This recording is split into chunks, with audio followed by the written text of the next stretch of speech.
Assalamualaikum warahmatullahi wabarakatuh. Bismillahirrahmanirrahim. Nahmaduka ya ghafuru ya syakuru ma shalli wa sallim wa barik ala sayyidina maulana Muhammadin wa ala alihi washabihi asma'in. Nama ba'du.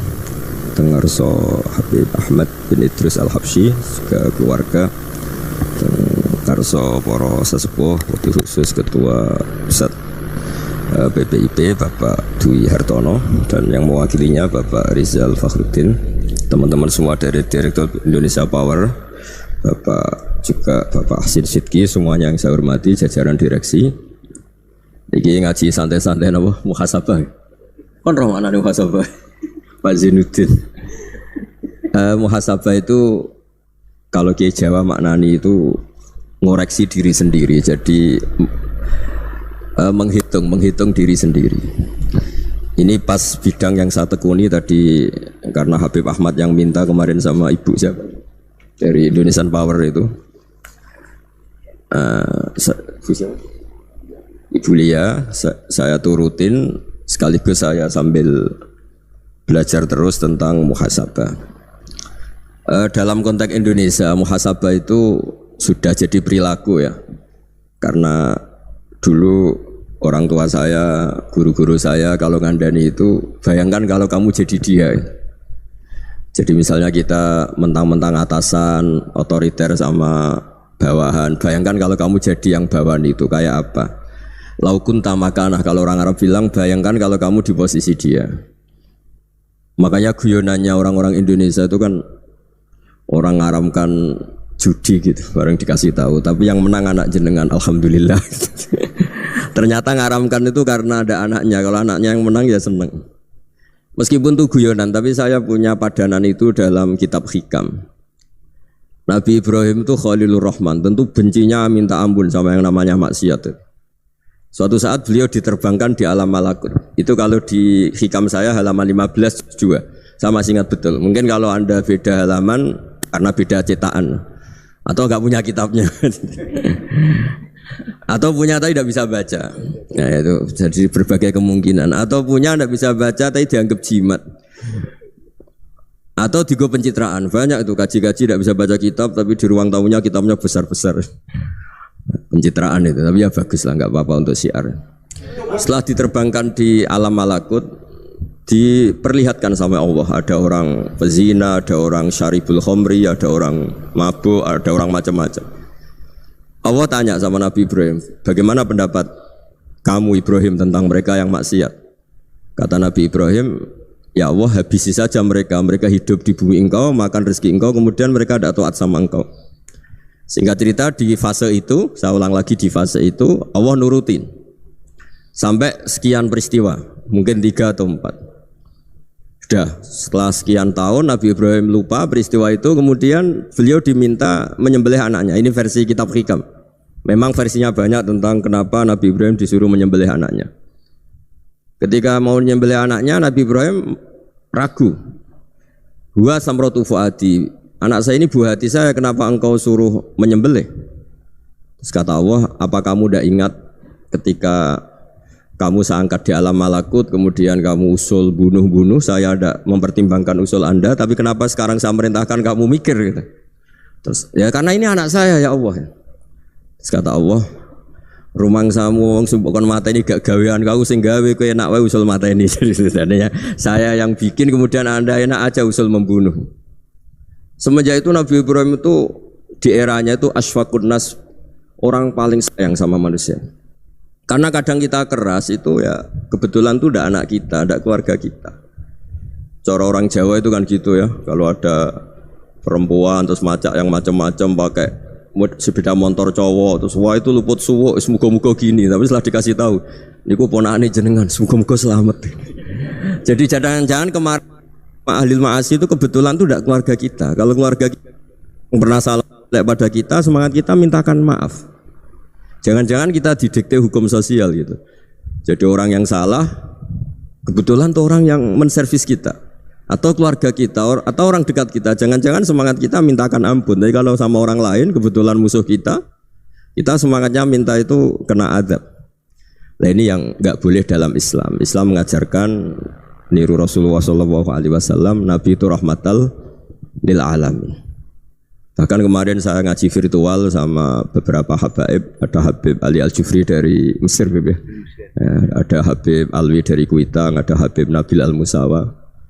Dari sekian habaib itu saya masih ingat diantaranya yang didawuhkan rahmatan lil alamin itu ketika Nabi adahu kaumuh, disakiti oleh kaumnya, dan itu mereka masih kafir semua.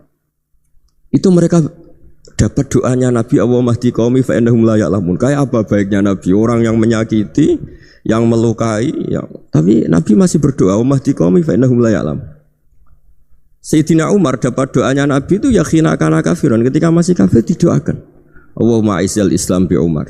Itu ketika masih kafir. Itu pelajaran bagi kita bahwa yang sedang tidak cocok pun itu berdapat doa kita. Ya doa supaya kondisi kita baik, hari tambah baik. Karena agama ini saya berkali-kali bilang limangka nayarjuwa wal yaumal akhir. Agama ini diperuntukkan bagi yang selalu punya harapan pada Allah Subhanahu wa taala.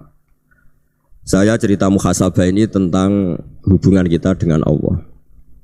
Di Indonesia itu banyak orang fasik, banyak orang nakal. Ya di mana-mana orang nakal itu ya mayoritas, wa aksaruhum fasikun. Tapi berkahnya harapan. Mungkin saya kira nakal sok benda, mungkin saya kira sholat sok ben sholat, mungkin sekarang belum sakho, belum dermawan, suatu saat dermawan.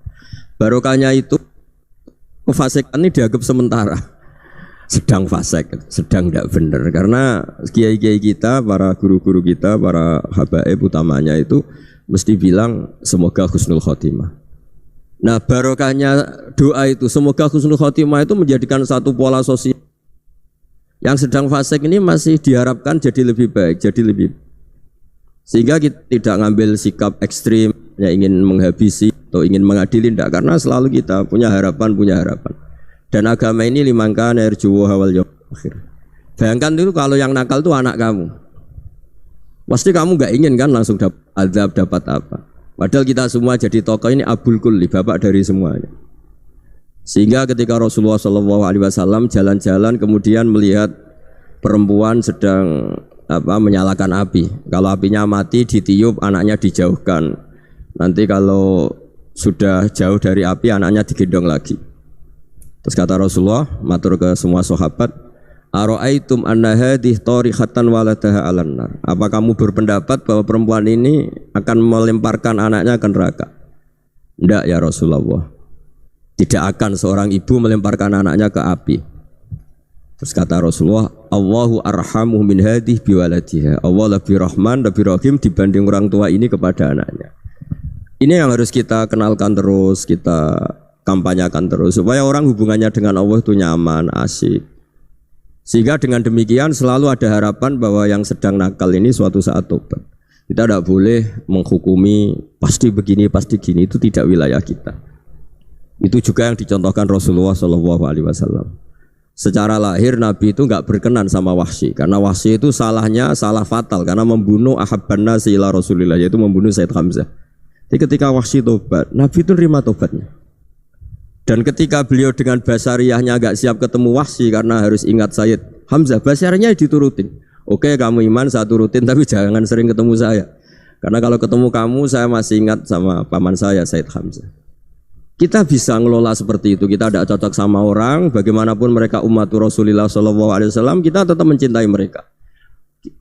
Misalnya kalau beda agama, mereka sama-sama orang Indonesia, kita mencintai mereka atas nama warga Indonesia.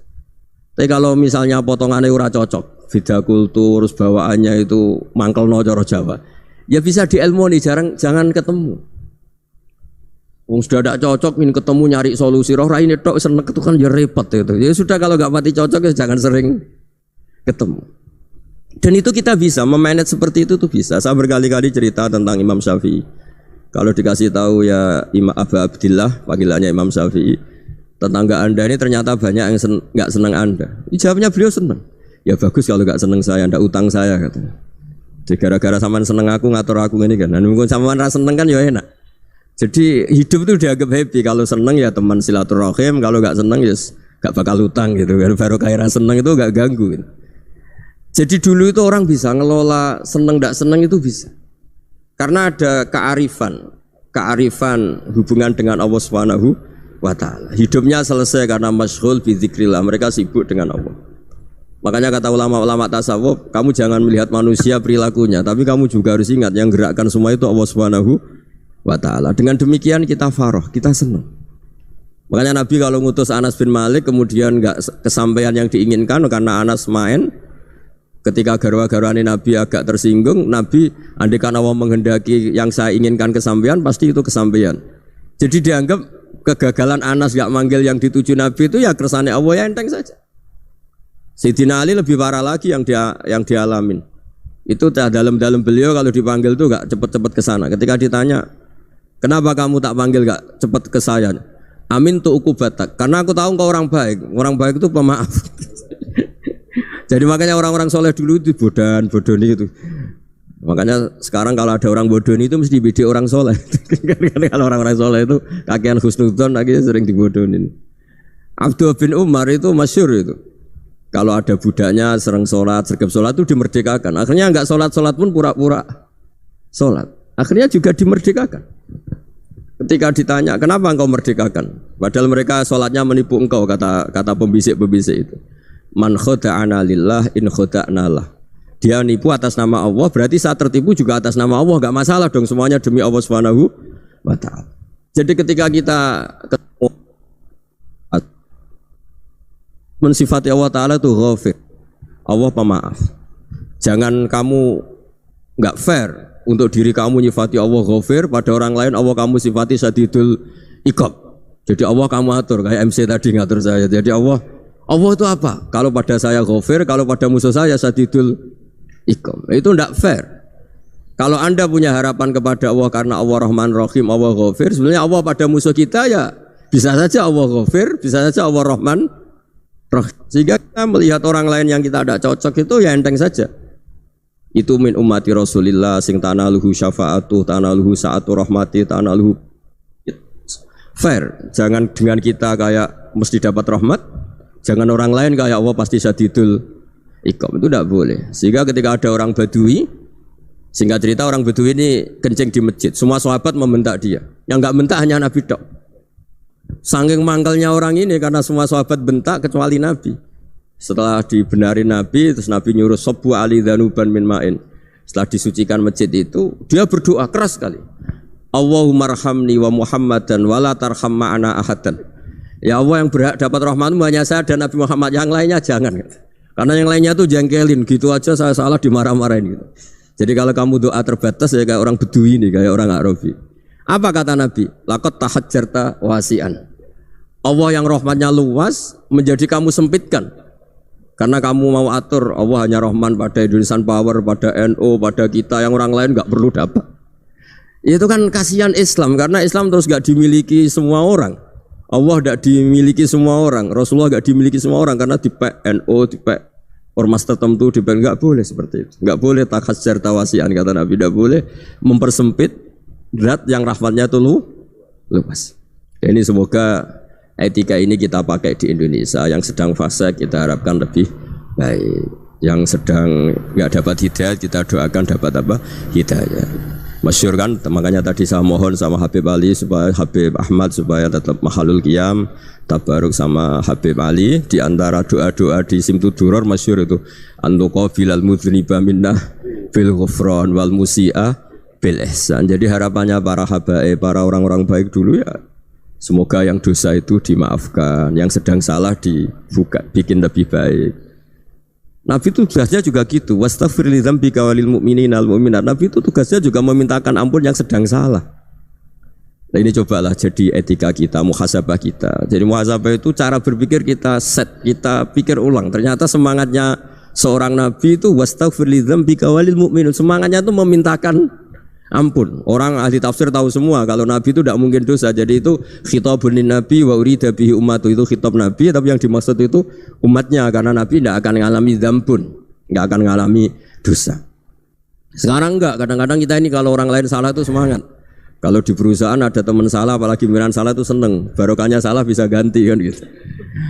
Jadi kalau mungkin di dunia tokoh juga gitu, barokahnya ada tokoh salah, kita yang jadi populer sendiri, tidak boleh seperti itu. Kita harus salimus sodri di jami'il muslimin. Jadi ini harus dilatih. Saya tadi matur sama Habib Ahmad, latihan kita jadi hidup. Nabi itu kalau resep jadi wali itu kata Nabi gampang.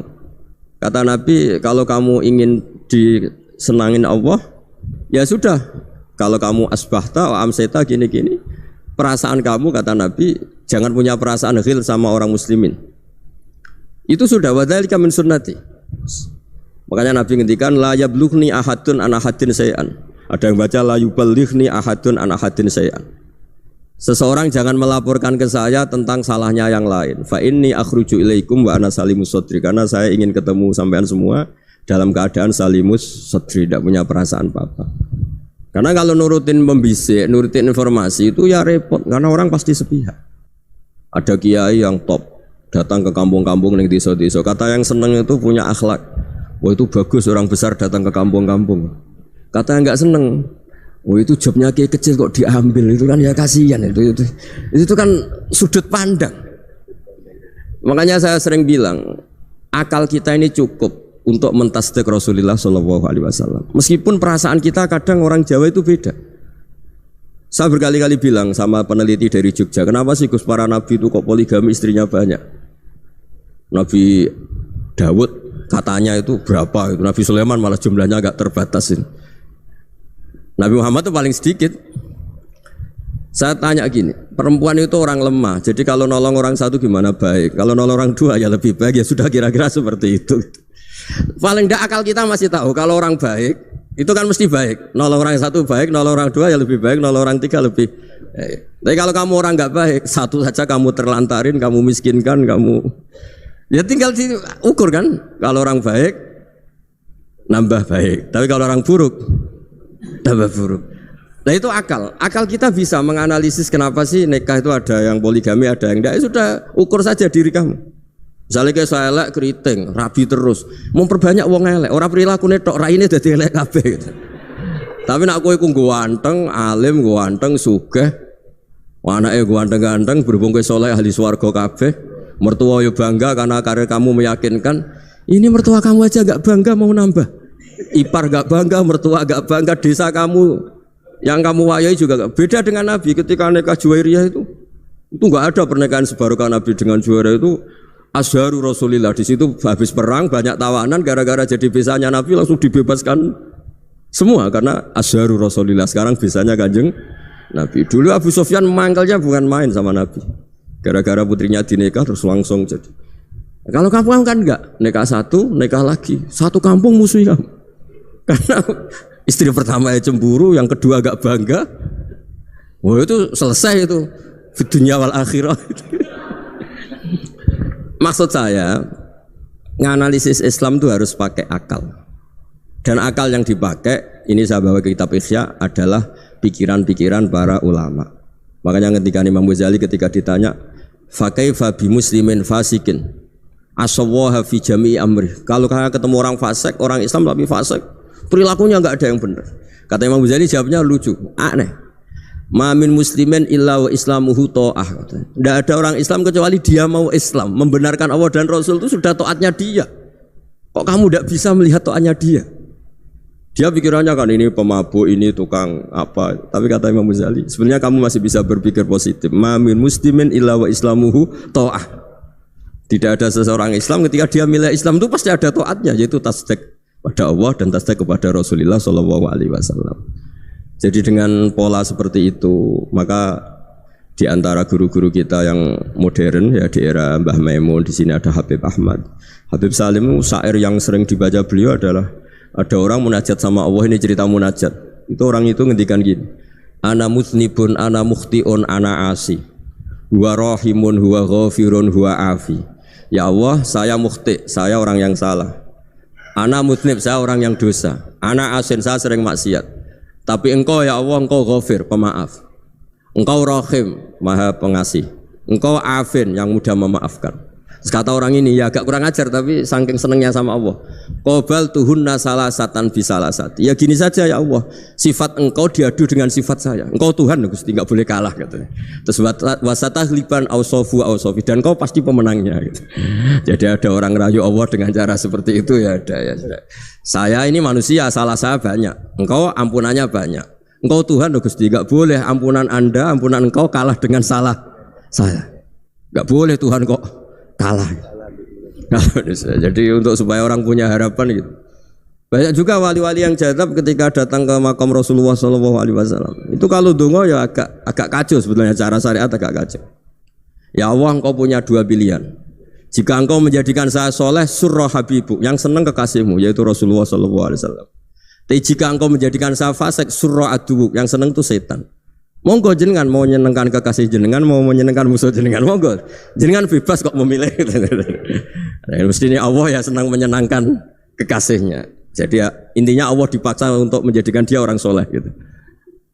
Jadi kayak kemarin itu Pak Bu siapa yang kesini itu, yang sama jenengan kuliah kesini itu sama Habib Ahmad. Saya pertama enggak mau, lama-lama Habib Ahmad. Ini gimana Gus? Orang taunya saya dekat jenengan, kalau enggak kasil saya waduh. Ini kayak doanya wali yang tadi. Enggak punya pilihan, enggak ada pilihan ini. Jadi saya mohon muhasabah itu dimulai cara berpikir. Makanya di sini sebetulnya tag ini supaya dapat barokahnya Ihya. Ini kitab yang disenangi para habaib, para ulama. Sebetulnya tag di muhasabah itu redaksinya gini ya, yang lengkap. Hasibu anfusakum qabla an tuhasabu wa zinuha qabla an tuzanu wa tahayya'u lil ardil akbar. Jadi ada kata wazinu, jadi ukur. Perilaku Anda ini diukur, ditakar. Misalnya kita sebagai suami kan ya punya hal-hal yang kita tidak ideal. Corong Jawa mesti pesek, cara rezeki ya pas-pasan itu. Dan kita juga kalau makanya agak boleh tanya istri begini, apa saat cinta pertama Anda? Pasti Anda kecewa. Orang jadi istri hanya korban terakhir itu. Sudah. Karena orang kalau ngelamar kemana-mana gak jadi istri itu pasti korban terakhir itu. Jarang istri pilihan pertama, jarang. Ayo semua yang nikah. Rata-rata itu pilihan Anda pertama Pak, dari sekian ditolak di mana-mana terus. Ya perempuan terakhir. Kamu juga korban terakhir gitu. Itu wali-wali dulu kalau ngandani kita itu sederhana. Antal ini masyhur diceritakan Habib Zain bin Semit dalam kitab Al-Manhajus Sawi. Antalam tajid min nafsika kullama turid. Fa kaifa turidu min ghairika kullama turid. Kamu yang ingin ideal saja, kamu tidak menemukan pada diri kamu untuk menjadi ideal. Kamu kan ingin ganteng, ingin punya uang banyak, ingin perilaku Anda sempurna. Anda saja yang punya keinginan tidak bisa mewujudkan keinginan Anda sendiri. Fa kaifa turidu min ghairika ma turid. Jadi antalam tajid min nafsika kullama turid. Fa kaifa turidu min ghairika kullama turid. Kamu yang punya keinginan saja. Misalnya saya ingin punya uang banyak, perilaku saya selalu benar, gak pernah salah. Loh, saya yang ingin saja dengan diri saya gak bisa untuk benar terus. Kok kamu berharap orang lain selalu benar? Jadi anta lam tajid ya sama. Kalau kamu menuntut istri kamu itu ramah, neriman, apa kamu neriman sama wajah istri Anda gitu? Engko yo pola ning dindi jajaki sana jajaki sini kamu sendiri ndak kona apa. Jadi itu nasihat yang luar biasa. Anta lam tajid min nafsika kullama turid fa kaifa turidu min ghairika kullama turid. Kamu mau menghormati semua orang, enggak mau kan? Kemudian Anda berharap semua orang menghormati kamu tidak ingin kan orang lain semua menghujat kamu. Sementara kamu enak aja menghujat orang lain. Makanya Rasulullah SAW itu luar biasa ketika bikin kaidah sosial. Apa la yu'minu ahadukum hatta yuhibba li akhihi ma yuhibbu li nafsi. Jadi kalau ukuran iman itu sederhana. Kalau sesuatu itu baik, nyaman bagi Anda ya bayangkan itu pada teman Anda. Misalnya Anda bangun tidur sudah acak-acakan, enggak punya uang, utang jatuh tempo, kan enggak ingin ketemu orang. Ya kamu jangan bertamu ke jenis ini karena dengan kamu yang alami juga gak siap ketemu orang. Makanya ada Habib Alim itu dilapuri sama seseorang. Beb, dulu teman saya itu ketika saya kaya itu sering main ke saya. Setelah saya miskin, mereka tidak main ke saya. Kata Habib itu bagus, sunnah Allah begitu itu bagus. Coba kalau kamu dulu kaya, teman kamu main kan kamu gaya. Di rumah ada makanan, bisa hormat tamu. Setelah kamu miskin jadi buruh manol di pasar atau buruh bikin botol, teman kamu datang, malu enggak kamu? Mendingan gak datang gitu. Akhirnya baru, oh ya alhamdulillah kalau gitu. Loh ya kan dulu teman kita datang, kita ada Alphard, istri cantik, rumah bagus. Lah kita miskin, buruhnya orang pas dibentak-bentak, teman kamu udah datang. Milih datang kamu enggak kalau setelah kamu jatuh? Enggak kan? Jadi barokahnya ilmu itu terus. Ya, tapi kadang-kadang orang wah setelah saya miskin teman-teman tidak kasih ke sini. Ya kalau kamu sudah jatuh teman-teman kamu situ jadi tontonan. Ya mulai sekarang cara berpikir itu dirubah. Dulu yang namanya kiai itu kalau diundang orang itu ya agak-agak senang. Semenjak saya itu agak rubah. Mengundang kiai, ngatur kiai itu tak haram-haramkan ya ada lumayan lah sekarang itu sudah mulai agak beretika. Dulu itu ngundang tuh tanggalnya ditentukan, jamnya ditentukan. Enggak mikir apa kiai saat itu nganggur, enggak. Punya wadifah, enggak. Dia milih tanggal yang dia nganggur, enggak mikir pas itu kiainya nganggur apa, enggak. Ya saya hanya cerita aja, kamu tersinggung ya monggo, boten nggih monggo itu kan. Jadi saya mohonlah supaya tadi saya juga matur ke Habib Ahmad. Jadi untuk orang merasa ikut sunnah Rasul itu gampang sekali kata Sayyid Muhammad. Dulu Nabi berpakaian ala daerahnya. Kalau mikot ya pakai mikotu baladi. Karena Nabi orang Madinah dan beliau berdomisili di Madinah ya misalnya mikotnya dari Bir Ali misalnya. Tapi kalau anda orang kawasan Tanim mau umrah ya dari Tanim. Misalnya kawasan Jirona ya dari Jirona. Artinya apa? Kamu ngambil mikot karena Nabi mikot misalnya dari Bir Ali. Bukan berarti kamu harus seperti Nabi di Bir Ali, kamu orang Mekah, misalnya kamu orang Tanim, orang dia harus dari mikotu apa? Baladi. Sama, makanya di fikih-fikih itu kalau teknik anak, Nabi orang Arab, halawiyatnya kurma ya kurma. Kalau orang Jawa sedegan, semua podo-podo. Ya, podo-podo manis. Jadi ini tabaruk sama Sayyid Muhammad, ini ada murid beliau, Habib Ahmad, saya baca. Supaya orang itu merasa ikut Nabi itu gampang sekali. Ini saya baca ya di halaman tadi, disaksikan Habib Ahmad 433 di kitab apa begini Manhajus Salaf fi Fahmin Nusus. Itu kata Sayyid Muhammad wa kanat sunnatu Rasulillah annahu yat'amu ma yajiduhu fi ardi wa yalbasu ma yajidu wa yarkabu ma yajidu mimma abahu wa ta'ala. Fa man istamala ma yajidu fi ardi fa huwa al-muttabi' lis sunnah. Kama annahu hajjal baita min madinati. Faman hajjal baita min madinati nafsi fa huwa al-muttabi' lis sunnah wa illam takun hadhil madinatu tilka. Jadi intinya misalnya Nabi dulu itu ngasih sedekah kepada fakir miskin ya pakai dinar, dirham. Ya kalau orang misalnya sedekah pakai rupiah ya sudah ikut sunnah Nabi. Jangan, lu Nabi pakai dinar loh, kamu kok pakai rupiah. Dulu dinarnya Nabi udah ada tulisannya Bank Indonesia, kamu ada tulisannya Bank. Ya udah ada seperti itu. Ya jadi misalnya Nabi sedekah pakai tamar atau pakai al-aqid, ya kita pakai beras, pakai apa. Supaya orang tuh bahwa Rasulullah itu milik kafatal linnas, milik semuanya. Sehingga merasa ikut sunnah Nabi itu ya semuanya. Makanya dulu Mbah Mun kalau motivasi saya supaya bombong, kalau orang Jawa bilang bombong. Wong Jawa mesti ono wong alim. Beliau menyontohkan mas itu Mbah Fadol, Senori, Mbah Ihsan Jambes. Itu bisa ngarang-ngarang kitab luar biasa. Padahal beliau bukan orang Arab. Imam Sibawayh itu orang Persia, Imam Ghazali orang Tus itu juga ikut Persia. Kata Imam Mun, wong sing ora Arab lah mesti untuk jatah alim kata beliau. Karena Nabi itu diutus kafatal linnas. Nah ini kalau orang yang alim itu Arab tok berarti tidak ada perwakilan dari Afrika, dari Asia Tenggara, dari mana-mana. Makanya karena Nabi statusnya itu kafatal linnas. Jadi kita harus bangga sebagai Muslim, sebagai orang Indonesia karena misalnya Wali Kutub dulu terkenalnya hanya ada di Yaman, di mana. Ternyata pernah ada juga di Indonesia dan seperti Habib Abu Bakar Segaf Gresik. Jadi ya artinya kan tetap orang Indonesia meskipun beliau dzurriyyah Rasul kan ya sudah orang apa? Orang Indonesia. Dzurriyyahnya Habib Ali Simtuduror sekarang di Solo. Jadi Indonesia juga dapat alawin banyak dari Sadatinal Alawin juga banyak. Jadi saya mohon barokahnya ngaji seperti ini. Melihat orang lain tuh gampang, bayangkan tuh kalau anak kamu. Makanya Nabi nanti kalau nggak percaya lihat di Hikam nomor 15 di kitab saya itu.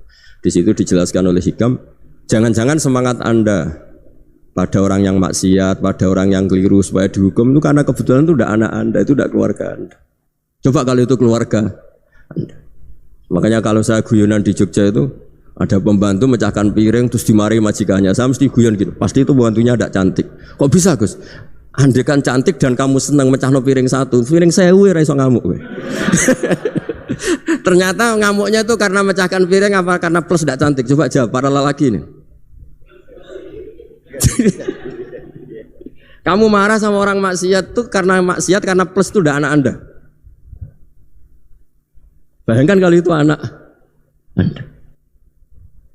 Itu hebatnya Rasulullah SAW. Karena kita yang salah pun kadung umatnya, Nabi tetap ngasih fasilitas syafaati li ahlil kabair min ummati. Kayak apa baiknya Nabi?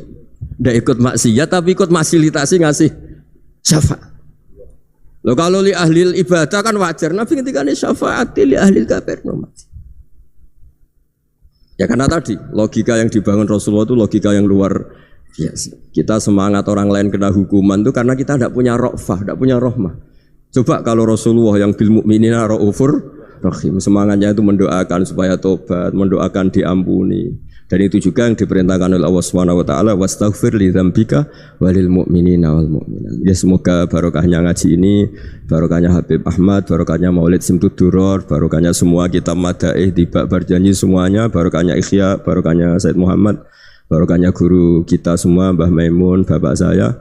Kita ini ngikuti manhaj, ya, ngikuti apa? Manhaj. Saya sering didhawuhi Mbah Mun, kenapa ihdinas siratal mustaqim bukan siratoka, bukan jalan engkau ya Allah? Karena Allah itu enggak bisa kamu tiru. Allah itu tidak tidur, tidak makan, tidak kesel, tidak capek. Yang bisa ditiru itu siratal ladzina an'amta alaihim. Yang bisa ditiru manusia ya niru manusia. Karena Allah itu tidak bisa ditiru, makanya ihdinas siratal mustaqim siratal ladzina. Dan niru siapa? Niru guru-guru kita. Termasuk niru cara pandang. Jadi misalnya ada orang awam di rumah itu hanya delok reng, delok tikus liwat, itu kan kayak nganggur. Ora tahajud malah mendelok reng. Melihatnya jangan gitu. Huwa tarokal ma'asiyah. Dia di rumahnya tidak dugem, tidak kemana-mana. Dia berarti malam itu tarkul ma'asi. Tidak nyopet, tidak garong, tidak ke tempat maksiat. Susahnya apa sih husnudzon? Jadi jangan lihat huwa tarkut tahajud, huwa tarokat tahajud, wa taroka qiyamal lail. Oke ya, namanya orang begitu ya tidak tahajud, tidak qiyamul lail.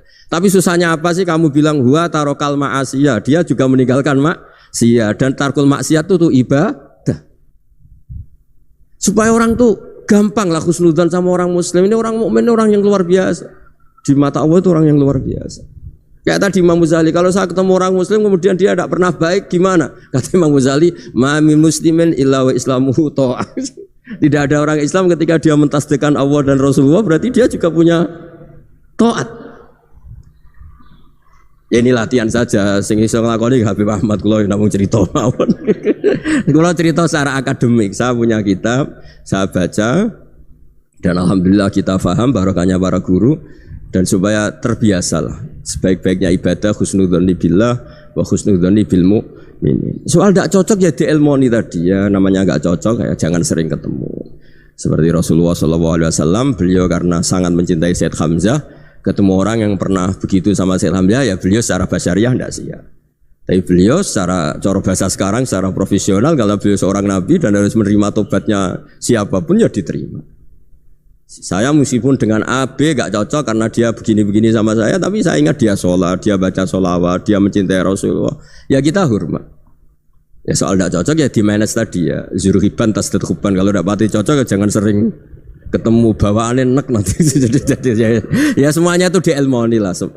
Makanya ngendikane Ma'ruf Al-Qurhi ada yang baca Al-Kharki, mangqala fil yaumi salasa marrat aw marham ummata Muhammad kutiba minal abdal. Karena semangat mencintai siapapun satu hari sering baca marham ummata Muhammad, wa aslih ummata Muhammad, wa tajawaz an ummati Muhammad, itu mesti kutiba minal abdal. Dia pasti termasuk wali abdal. Maksudnya semangat mencintai ya dilatih lah. Misalnya Indonesia Power atau PLN, andai kan tidak ada PLN tuh kayak apa? Orang nggak bisa ngaji, tidak bisa aktivitas, ya barokahnya ada PLN, barokahnya jasanya. Kita sadar, tidak semua kebaikan kita ini memenuhi keinginan orang banyak. Gitu. Orang banyak ingin listrik, ingin saluran apa, dan itu kadang yang mewujudkan orang lain atau kelompok lain. Ya karena itu manfaat ke orang lain ya kita doakan. Karena khairun nas anfa'uhum linnas. Sehingga kita terbiasalah ngakui orang lain. Seperti semangatnya Rasulullah SAW, semuanya itu didoakan, semuanya diinginkan kebaikannya. Bahkan Nabi gak putus asa sampai di akhirat. Ketika Nabi lain sudah putus asa karena sudah akhirat, sampai dimintai syafaat semuanya bilang nafsi, nafsi. Karena merasa semuanya enggak punya nyali di depan Allah, karena ini sudah akhirat, sudah finish. Tapi apa Rasulullah? Analah. Ya sudah, saya sanggup mensyafaati kalian. Terus kata Nabi, fa'atiyal arsya. Saya mendatangi aras, fa'akhiru lahu sajidan, saya sujud, wa ahmaduhu bima hamida allamaniha rabbi. Kemudian saya tetap muji Allah. dengan pujian yang terus menerus. Padahal sudah di akhirat sudah finish. Nabi dimintai syafaat masih sanggup karena Nabi tahu akhirat tidak bisa mendikte Allah, tidak bisa Allah terus bilang, ya Allah ini akhirat, engkau sudah tidak boleh mensyafaat, tidak bisa. Allah tidak bisa diganggu akhirat, Allah tidak boleh dibatalkan rahmannya oleh akhirat. Allah tetap Rahman Rahim abadal abad. Dan Nabi tahu itu. Makanya kata para ulama, fa Muhammadun Ahmadu min ghairihi. Jadi Nabi Muhammad namanya dua yang terkenal. Sebenarnya banyak yang terkenal dua, Muhammad sama Ahmad. Ketika Nabi punya nyali memuji Allah di akhirat atau sudah di akhirat, itu fa Muhammadun Ahmadu min ghairihi. Ketika Nabi lain sudah tidak punya nyali muji Allah karena sudah akhirat, Nabi Muhammad tetap berani muji Allah di saat seperti itu. Makanya Ahmadu di situ kata ulama itu af'al tafdil, fa Muhammadun Ahmadu min ghairihi. Kanjeng Nabi lebih memuji Allah di saat yang Nabi lain sudah tidak punya nyali untuk muji Allah di saat itu. Makanya kata Nabi fa akhiru lahu sajidan wa ahmadhu bimahamida allamaniha rabbi. Akhirnya setelah lama gitu terus Allah ngendikan ya Muhammad irfa' ra'sak wasal tu'tah wasfa' tusyaffa. Sudah Muhammad, angkat kepala kamu minta apa saat turutin, dan kalau kamu ingin mensyafaati umatmu saya beri hak apa? Syafaat. Nah, semoga semangat itu juga menjadikan kita munajat bahwa rahmat Allah tidak terbatas, harapan juga tidak terbatas. Mungkin yang sedang nakal ya kita katakan sedang, jangan terus kamu pastikan wah ini mesti suul khotimah, mesti tidak orang baik. Tidak, agama ini liman kana yarjuha wal yaumal akhir, selalu bagi yang punya harapan. Ya, mugi-mugi dapat barokah semua. Mantul dengan kata wassalamualaikum warahmatullahi wabarakatuh.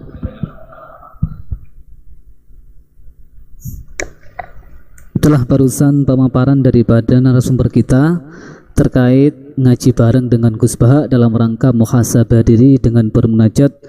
Semoga dengan pemaparan yang disampaikan oleh narasumber kita bisa mengambil hikmah sehingga kita bisa menjadi hamba Allah Subhanahu wa taala yang beruntung, yaitu hamba Allah yang beruntung adalah hamba Allah yang hari ini, minggu ini, bulan ini atau tahun ini adalah lebih baik daripada tahun kemarin. Bukan menjadi hamba Allah Subhanahu wa taala yang merugi, yaitu di mana hari ini, minggu ini, bulan ini dan tahun ini sama dengan tahun kemarin. Lebih-lebih jangan sampai kita menjadi hamba Allah Subhanahu wa taala yang celaka. Artinya hari ini, minggu ini, bulan ini dan tahun ini lebih buruk daripada tahun kemarin. Dan selanjutnya yaitu dialog. Ngapunten Gus, ini ada beberapa pertanyaan.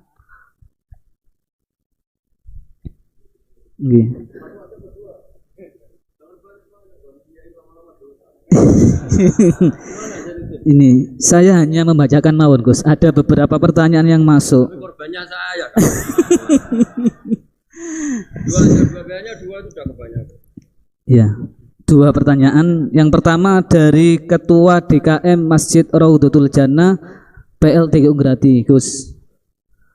Yang pertama yaitu Allah Subhanahu wa taala berfirman di dalam surat Kahfi ayat 110, Qul innama ana basyarum mislukum yuha ilayya annama ilahukum ilahu wahid faman kana yarju liqa'a rabbi falyamal amalan shalihan wa la yusyrik bi ibadati rabbih ahada. Yang artinya, katakanlah Muhammad, sesungguhnya aku ini hanya seorang manusia seperti kamu yang telah menerima wahyu bahwa sesungguhnya Tuhan kamu adalah Tuhan yang Maha Esa. Maka barang siapa mengharap pertemuan dengan Tuhannya, maka hendaklah ia mengerjakan kebajikan dan janganlah dia menyekutukan dengan sesuatu pun dalam beribadah kepada Tuhannya. Di sini barang siapa ingin bertemu dengan Tuhannya, maka hendaklah melakukan kebajikan dan jangan menyekutukan dengan sesuatu apapun dalam beribadah. Yang dimaksud di sini bertemu dengan Tuhan itu seperti apa? Yang kedua, melakukan amal kebajikan itu seperti apa? Jangan menyekutukan Tuhan dalam beribadah itu seperti apa? Nggih, niku Gus. Satu pertanyaan Gus. Satu pertanyaan ada 3 kategori. Ngapunten Gus. Bismillahirrahmanirrahim.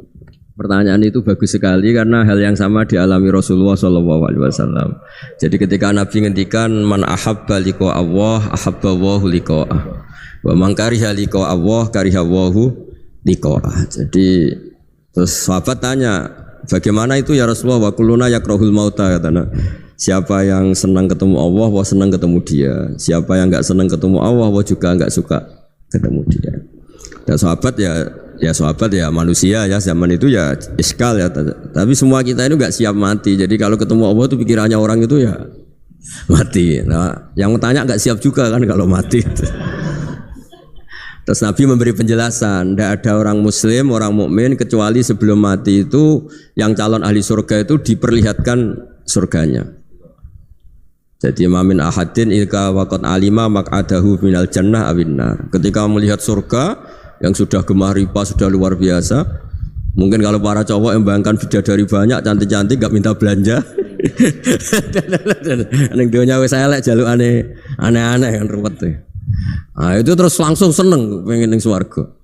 Jadi kalau ada orang mati kok tidak semangat, berarti belum dipertontonkan surga. Nah, ketika dipertontonkan surga kan sudah tidak ada kerja, tidak ada atasan, tidak ada bawahan, tidak ada istri cerewet, tidak ada teman bodoni, pokoknya di surga itu kan enak semua.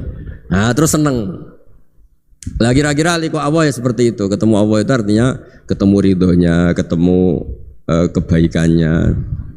Itu resep pertama tentu tidak boleh syirik. Syirik itu menganggap ada kekuatan lain setara dengan kekuatan Allah. Jadi kalau orang tawasul sama nabi, sama wali, sama habaib itu tidak syirik, itu kan tetap Allah itu punya kekuasaan mutlak. Kita ini butuh orang dekat, bukan mensetarakan orang dekat ini sama Allah Subhanahu wa ta'ala. Itu jelas tidak ada orang Islam yang punya perasaan ada kekuatan lain setara dengan kekuatannya Allah Subhanahu wa ta'ala. Makanya Nabi sudah menjamin, saya tidak pernah takut kalian melakukan syirik, karena siapapun yang punya iman pasti tidak akan mensetarakan yang lainnya sama dengan Allah Subhanahu wa ta'ala. Jadi makanya keyakinan ahli sunnah, keyakinan guru-guru kita, wasilah itu tidak termasuk syirik, karena ya di hatinya sama sekali gak ada hukum penyetaraan. Maknanya syirik, tasyrik itu kan menyetarakan. Jadi itu penting dicatat ya, supaya kita clear, tidak ada perasaan seperti itu. Nah caranya ada syirik gimana ya tadi? Dielmoni lah, dielmoni. Misalnya kamu senang seseorang di kuburan ya sendiri, ketemu hisab ya sendiri, apa-apa sendiri. Misalnya kita dicintai banyak orang, ketika di kuburan ya dibiarkan sendiri. Misalnya munamuni seneng Gus Pak, misalnya aku mati baru ditinggal. Nah, ya kan sama aja, baru dipendem gitu. Makanya guyonannya sahabat itu guyon tapi masuk akal itu. Ketika Rasulullah wafat itu semua sahabat dilupakan kali itu Rasulullah, sehingga berani mengubur. Lupa semua. Setelah datang, pulang semua ketemu Sayyidah Fatimah. Ya Anas, kamu tadi ikut cara basa Jawa mengubur Nabi. Wah, terus diingatkan sama Fatimah, kamu teganya, kamu semua mengklaim mencintai Nabi, kenapa taksu alaihi turab? Kenapa kamu menguburkan dengan tanah? Itu semua sahabat nangis semua. Cek teganya kita mencintai kemudian kita yang mengubur. Tapi sama Allah sama itu dilupakan semua. Kalau enggak dilupakan enggak ada yang berani mengubur. Ya jadi saya ulang lagi ya, jadi mencintai Allah itu gampang kok, karena Allah baik, reputasinya baik. Makanya masyhur kan Nabi Dawud didawi Allah, habibni ila ibadi. Itu dicerita di kitab Ihya, di kitab Syauqin. Saya cintakan ke hamba-hambaku. Wa kaifa uhabbibuka ila ibadik. Bagaimana saya menceritakan kau pada hamba-hambaku? Dawi Allah di hadis qudsi itu, kenalkan uzkurni bil hasanil jamil. Ya, kamu cerita saya tentang yang baik-baik saja kan. Dikasih bumi. Misalnya saya sendiri kalau bayangkan itu gampang. Kalau saya dikasih rumah Habib Ahmad setahun gratis, saya akan muji beliau orang baik. Padahal hanya setahun dikasih gratis. Kita dikasih bumi Allah itu sampai kita mati, oksigen sampai kita mati, tanpa bayar. Padahal kalau kita di rumah sakit oksigen 3 hari aja sudah nguras. Ya contoh yang gampang-gampang saja. Gara-gara tidak syukur kan tomak kamu. Bayangkan nikmat itu ya punya Alphard, istri 4 neriman semua, rukun semua. Terus yang 3 digonta ganti ya gelem semua. Lah gara-gara kaya itu ya yang masalah. Padahal kalau kita dikasih rumah orang, Alphard orang gratis itu senengnya. Lah Allah ngasih apa coba? Makanya uzkurni bil hasanil jamil. Sudahlah kamu nyebut saya itu yang baik. Fa innahum la yadhkuruni ilal jamil, kata Allah di hadis qudsi itu. Mereka ingat saya itu juga yang baik. Baik. Dan makanya ini kan latihan, walakinna wa habbaba ilaikumul iman wa zayyanahu fi qulubikum. Makanya saya dakwah itu ya yang gampang-gampang saja. Ya semuanya Islam ilmu swarga. Ya memang dawuh Nabi gitu, mangqala lil wa dakhalal jannah. Lah kita gara-gara khawatir dasar hati cilik, mangqala la ilaha illallah gak dakhalal jannah sik. Nak taate ngene matine ngene panjang sekali catatannya. Setahu saya ngapalkan hadis itu tidak ada catatannya. Mangqala la ilaha illallah dakhalal. Tahu-tahu kok sekarang banyak apa? Catatannya banyak. Ya coba artinya gini lah, kalau kamu hati cilik ya hati cilik ngarang kitab gak apa-apa, bisartika dawakata, tapi tetap saja itu gak dawe Kanjeng Nabi. Monggo nak ikhtiyat ya monggo, tapi ya jangan terus saking ikhtiarnya terus dawe Nabi semua dikasih catatan, kan kasihan Kanjeng Nabi dawe mangkala wa taqallal jannah. Ada resmi catatan ya hanya mukhlison biha qalbuh, itu resmi itu. Tapi mukhlison biha qalbuh, ikhlas yang dimaksud itu kata Ibnu Hajar Al-Asqalani itu la khaufan minas silah. Dulu orang munafik lafadzkan la ilaha illallah itu karena takut gak dianggap Islam. Zaman itu istilahnya khaufan minas silah. Tapi kalau orang Indonesia karena ada ancaman bagi yang tidak Islam, ya hampir pasti ikhlas karena gak ada takut apa coba gitu. Jadi lebih gampang gitu. Ya jadi maksudnya liqa Allah begitu. Ya pasti ikhlas gitu. Terus yang kedua apa tadi? Udah toh?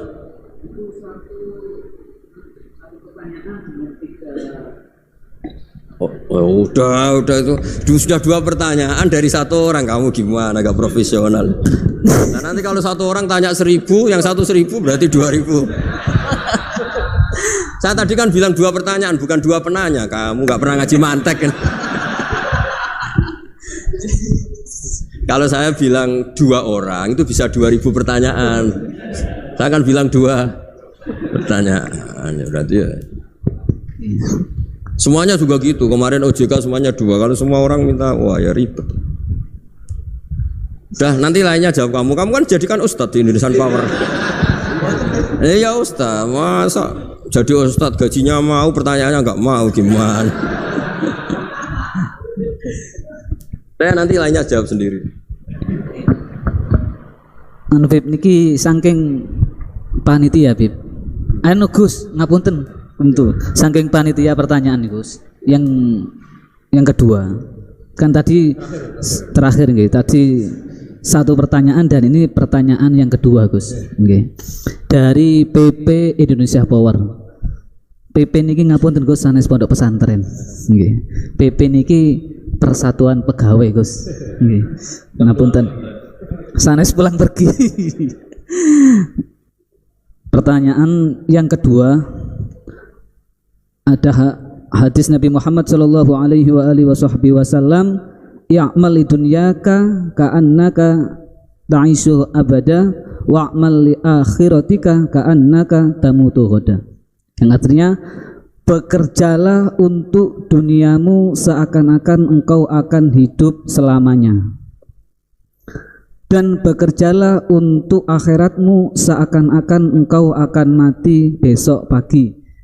Nah, karena kita di PP Persatuan Pegawai adalah kaum-kaum pekerja, supaya kita termasuk dalam hadis tersebut itu bagaimana? Matur nuwun, Gus.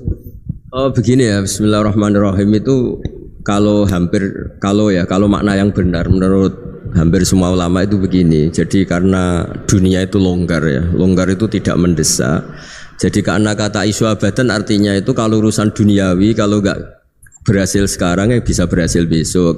Jadi itu justru menunjukkan urusan dunia itu kalau enggak bisa besok ya besoknya besok. Kalau enggak bisa ya besoknya besok karena masih ada apa? Hidup. Tapi kalau urusan akhirat bayangkan kalau kamu itu besok mati. Makanya Nabi ngendikan sholli sholatam wadi'in, kamu sholat kayak sholatnya orang yang mau pamitan. Jadi intinya kalau mau urusan dunia seakan-akan itu kamu hidup selamanya, makanya kalau nggak hasil sekarang ya besok. Ya kayak anak-anak muda itu sekarang ditolak besok semoga diterima, kalau ditolak terus ya ganti lain sampai yang dinikah itu yang paling terakhir itu. Tapi kalau urusan akhirat tidak bisa. Bayangkan kalau kamu besok itu mati. Nah soal yang di PP itu yang di pegawai apa Persatuan Pegawai. Kalau kerja itu yang serius itu bukan karena hadis itu. Di antara yang dicintai Allah, kalau kamu punya pekerjaan, Allah suka ayut kinahu, orang itu profesional gitu. Allah itu suka kalau ada orang nekuni pekerjaan, kemudian dia itkon, dia profi. Nah, misalnya saya ini kan kata orang banyak dikiaikan, dan saya dianggap alim misalnya, harus profesional. Khasnya orang alim itu ngikuti orang alim sebelumnya. Makanya saya baca kitabnya Sayyid Muhammad, baca kitabnya Mbah Mun. Khasnya orang ahli sunnah itu mencintai habaib, mencintai ulama, mencintai fuqara masakin. Sebisa kita lakukan. Itu namanya profesional. Jangan dikatakan orang alim kemudian dia ngomong pendapatnya sendiri. Itu tidak benar. Berarti kamu menjual pendapat kamu pada umat. Kalau dikatakan orang alim itu ya bahasa kasarnya ya menterkenalkan pendapat Allah dan Rasul, lalu boleh dibahasakan menterkenalkan hukumnya Allah dan Rasul. Caranya apa ya? Qaulul ulama. Qaulul ulama itu apa ya? Di kitab-kitab kayak Ihya, kayak kitabnya Sayyid Muhammad. Itu namanya profesional. Makanya saya ngaji di mana-mana pakai kitab. Orang percaya kita karena dianggap orang alim. Orang alim hanya orang tahu pendapatnya ulama-ulama dulu. Lah kalau kamu ngomong pendapat kamu sendiri, namanya kamu tidak menterkenalkan ulama-ulama dulu, menterkenalkan pendapat Anda sendiri.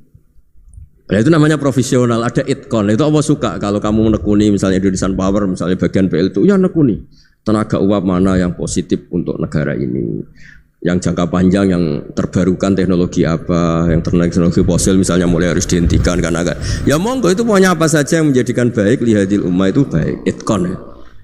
Allah itu suka kalau ada hambanya menekuni satu pekerjaan terus kemudian diperbaiki terus. Ya seperti saya sudah kecelok kiai masih belajar terus supaya umat ini dapat ilmunya ulama-ulama dulu. Jangan mentang-mentang wong desa bodoni yo ngantil. Mulai kulon mulai cilik nganti lahir nganti tua. Niku anggere ana wong sunat diceritani Nabi Ibrahim sunat umur 80 tahun nganggo kapak. Anggere ana wong mati ayate kullu nafsin dha'iqatul. Wah, anggere wong kawin wa min ayati itu enggak ada perkembangan. Saya itu kadang ya Allah, pepe wong desa jadi enggak dinaikkan ilmunya. Karena kiainya mesti gitu, wis kandhane ngene wis nganten. Enggak ada perkembangan.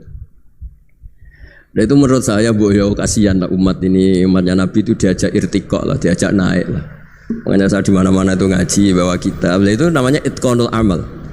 Mereka percaya saya karena saya dianggap tahu pendapat ulama dulu ya kitab itu saya baca, tak terkenalkan. Ya barokahnya tadi. Jika kita tahu cara pandang ulama dulu ternyata enak betul melihat umat. Habib saya ini setelah miskin teman-teman saya tidak kesini, padahal zaman kaya teman-teman kesini. Dia itu komplain, tapi setelah dijelaskan Habib tadi malah bagus dong. Setelah kamu miskin buruh orang terus teman-teman kamu datang, betapa malunya kamu dulu majikan sekarang jadi buruhnya orang. Alhamdulillah kalau gitu. Kan terus gampang jadi enak kabeh gitu. Lu coba kamu dulu kaya semua orang hormat, bareng miskin jadi kerja manual di pasar, terus teman-teman kamu tetap datang. Milih datang apa enggak? Ya, jadi ngeluh seperti itu dihentikan mulai sekarang juga. Ternyata masalah ada. Nah itu barokahnya ngaji. Kalau tidak ngaji kamu. Ya seperti Imam Syafi'i itu. Man ahsana ilaika faqad qayyadaka, man asa ilaika faqad atlaqaka. Kalau ada orang berburuk sangka sama kamu, jelek sama kamu itu bagus, merdekakan kamu. Kamu gak akan dipinjemin mobil, gak akan diutangi, gak akan diundang. Wah enak lah, wah dibikin enak aja. Sudah barokah. Udah ketemu, sudah enak. Makanya seneng kamu ke saya pas-pasan aja biar enggak ngundang lagi. Ya intinya itu dikelola yang baik. Kalau pas baik ya teman silaturahim, teman berjuang gitu. Kalau pas enggak baik ya berarti enggak ganggu. Ya sudah. Kul kullum min indillah sudah. Ya sudah wiridanya layak dibil hasanati illa anta wa la zabu bisayati illa anta. Jadi hubungan dengan Allah itu ya segampang itu. Ya, mohon ngoten nggih.